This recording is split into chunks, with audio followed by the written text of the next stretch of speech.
Os humanos lutaram na guerra no mar e no ar. O espaço é um novo campo de guerra, mas também indispensável para a vida cotidiana, de serviços de geolocalização até bancos, compras, comunicações, previsões do tempo, sincronização horária, entre outras. As sociedades modernas dependem dos serviços prestados pelo espaço. Portanto, é lógico que a liberdade de ação no espaço, inspirada pela liberdade de navegação, seja uma prioridade estratégica para as nações modernas. Com isso em mente, a Space Force dos Estados Unidos, a sexta rama do exército norte-americano, publicou recentemente um documento detalhando seus objetivos. Embora não haja precedentes para conflitos no espaço, o plano descreve uma abordagem articulada e flexível para projetar o poder no espaço. Seja muito bem-vindo ao Caspian Report Brasil. 150 quilômetros acima do nível do mar, a atmosfera terrestre torna-se tão fina que não há mais resistência aerodinâmica. Esta área é conhecida como órbita terrestre baixa. Assim, se pode aproveitar as vantagens dos recursos de voos espaciais orbitais. Essa dimensão física tem três características únicas. Primeiro, os objetos na órbita da Terra baixa se movem a uma alta velocidade constante, circulando o planeta inteiro em apenas 90 minutos. Em segundo lugar, o quase vazio do espaço permite que sinais sejam enviados e recebidos sem obstrução. Em terceiro lugar, o voo espacial orbital permite a capacidade de monitorar todo o mundo sem entrar em território estrangeiro.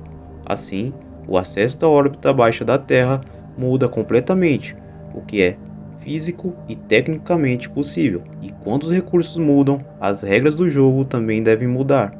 Mais do que em qualquer outro lugar, a ação dentro do reino físico do espaço depende das telecomunicações, que são compostas por nós e links. Os nós da rede são satélites no espaço, bem como a infraestrutura na Terra, incluindo plataformas de lançamento, centrais de controle e estações de monitoramento. Os links são as rotas de transmissão que conectam os nós. Quando elas sincronizam, essas redes se tornam poderosas ferramentas militares que auxiliam sistemas de alerta de mísseis, realiza a vigilância do adversário e fornece dados ao sistema de armas aéreas não tripuladas, como drones e bombas inteligentes. No entanto, essa vantagem são temperadas por um conjunto de vulnerabilidades. Bem como os satélites podem ver a maior parte da superfície da Terra, eles próprios estão expostos às armas anti-satélite. Dessa forma, o sinal do qual eles dependem é suscetível a interferências e interrupções. Pior ainda, ambas as tecnologias são relativamente baratas de obter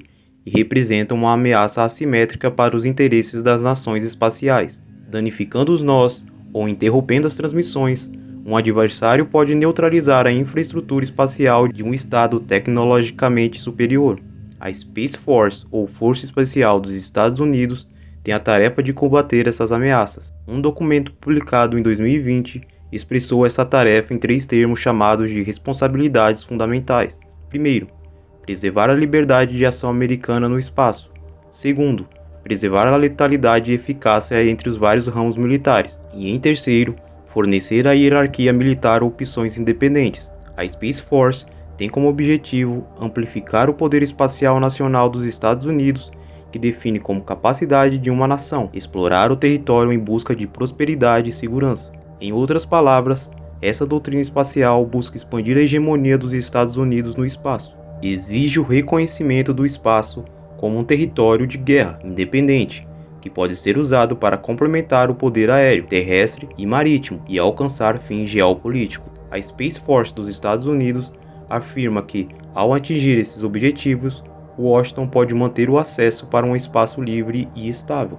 Todas as áreas importantes da atividade humana estão sujeitas ao conflito, e a forma como se adota a guerra molda as características físicas do campo de batalha.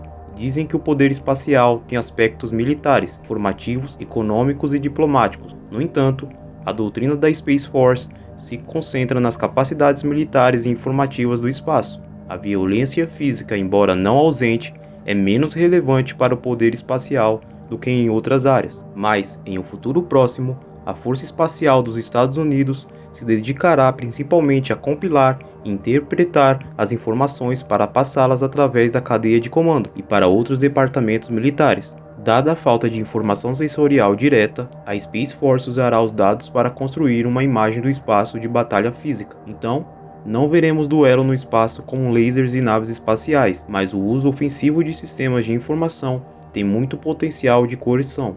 Ao interromper o fluxo de informação, um Estado pode se tornar incapaz de se defender de ataques físicos. A ameaça de que se utilizam tais sistemas também poderia dissuadir adversários de interferir nas redes espaciais americanas por medo de provocar uma reação. No entanto, como aponta a doutrina da Força Espacial, maximizar o poder espacial americano em relação a outros países pode não ser o ideal.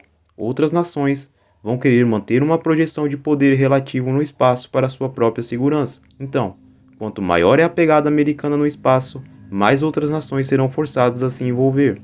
Mas ainda que o Estado esteja ou não no espaço, a capacidade de projetar energia através do espaço terá implicações significativas na forma como os governos se comportam. As capacidades legais de sobrevoo que oferece um espaço têm um valor estratégico imenso. Da órbita, um satélite pode obter informações e responder a eventos em um país hostil sem estabelecer uma presença física ou desencadear um contra-ataque hostil.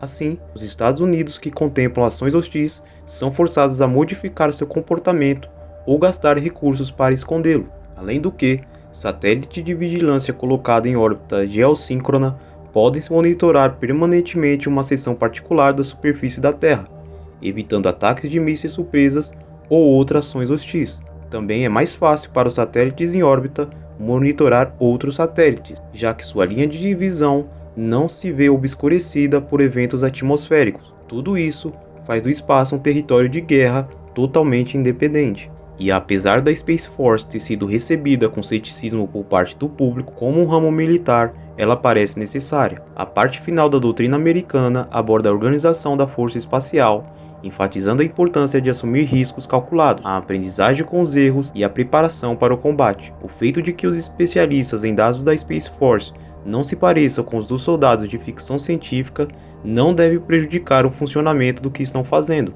No fundo, são os soldados que devem enganar os inimigos e garantir a vitória se outros impedimentos falharem. Embora as habilidades técnicas sejam essenciais, deve ser complementado por um entendimento sofisticado da natureza da guerra. Em geral, o conceito de poder espacial é útil para explorar as capacidades aeroespaciais, mas sua política também deve se adaptar à realidade geopolítica. O voo orbital não é mais um privilégio das superpotências, é uma doutrina enraizada no excepcionalismo americano, pode não encontrar um público receptivo internacional. Além disso, a criação de um ramo militar independente com uma cultura de guerra pode servir para impulsionar a política espacial dos Estados Unidos em uma direção militarista. Isso pode motivar potências rivais como China e Rússia a expandir sua própria capacidade espacial. Por exemplo, a China busca criar uma alternativa para a ordem global liderada pelos Estados Unidos, e a exploração do espaço é parte dessa estratégia. A proibição de Washington de cooperação aeroespacial entre a China e os Estados Unidos de 2011, que surgiu a partir de disputas de propriedade intelectual, pouco fez para restringir o programa espacial de Pequim. O país conseguiu estabelecer seu próprio GPS, conhecido como BDS. Em 2019, foi capaz de pousar sua própria sonda no outro lado da Lua para coletar amostras. Além disso, Pequim e Moscou anunciaram recentemente um plano conjunto para construir uma base de pesquisa lunar. Embora esses planos não sejam de natureza bélica, o rápido progresso de Pequim no reino do voo espacial, impulsionado devido ao seu crescente poder econômico, causa preocupação em Washington. Mas, mesmo que a China não possa igualar as capacidades espaciais americanas, aumentar os custos do programa espacial dos Estados Unidos pode sair pela culatra. Missões ofensivas como arma anti-satélite são muito mais baratas do que as opções defensivas e estão ao alcance de nações menores. Um teste bem sucedido de armas anti-satélite realizado por Pequim em 2007 e um satélite meteorológico redundante mostrou que a China já tem esta habilidade. A Rússia também desenvolveu armas a laser montadas em caminhões conhecidas como Przevets, que podem supostamente deslumbrar os satélites inimigos, fazendo inúteis suas capacidades de vigilância e reconhecimento. Portanto, a supremacia espacial pode não ser suficiente para que os Estados Unidos neutralizem ameaças terrestres à sua rede de satélite. É provável que, com o tempo, vamos ver uma expansão do arsenal espacial, Finalmente, a dimensão global dos voos orbitais significa que alguns problemas exigirão cooperação internacional. A órbita baixa e a órbita geossíncrona estão cada vez mais saturadas devido à proliferação de satélites. Existem atualmente mais de 6.000 satélites circulando o planeta. Se espera que este número dobre nos próximos 7 anos, como a União Internacional das Telecomunicações já ajudou a atribuir e regular pontos na órbita geossíncrona. Mas, conforme o espaço sideral gira cada vez mais lotado, a cooperação será necessária para gerenciar o tráfego espacial. Assim como temos seguros, taxas, leis, operações, busca e salvamento que regulam o tráfego marítimo na Terra, será necessário estabelecer instituições semelhantes para o espaço sideral. O maior uso do espaço também carrega mais lixo espacial de alto risco. Por exemplo, o teste de armas anti-satélite da China de 2007 aumentou os detritos em órbita baixa em 25%, uma ação impensável no clima geopolítico atual. Portanto, a menos que Washington esteja preparado para resolver todos os problemas por conta própria, um certo grau de cooperação será necessário. No entanto, a natureza da guerra permanece o mesmo, mas a forma que tomará no futuro você não pode dizer. No entanto, a doutrina da Space Force concede aos Estados Unidos uma abordagem fundamental para preservar seus interesses espaciais e, ao mesmo tempo, deixa algum espaço aberto, uma lição aprendida através das experiências. Com o tempo, novas tecnologias espaciais podem virar o status quo ou as novas tecnologias terrestres podem tornar a doutrina espacial obsoleta. Em qualquer caso, a militarização do espaço representará muitos desafios. A adaptabilidade será crucial, porque enquanto a natureza da guerra continua sendo a mesma, a forma em que ela se assume está sempre em constante mudança. E esse foi o Caspian Report Brasil. Se você, assim como eu, aprecia o conhecimento, dê like, comente e compartilhe, para que mais pessoas tenham acesso a esse vídeo. Um forte abraço e câmbio. Desligo.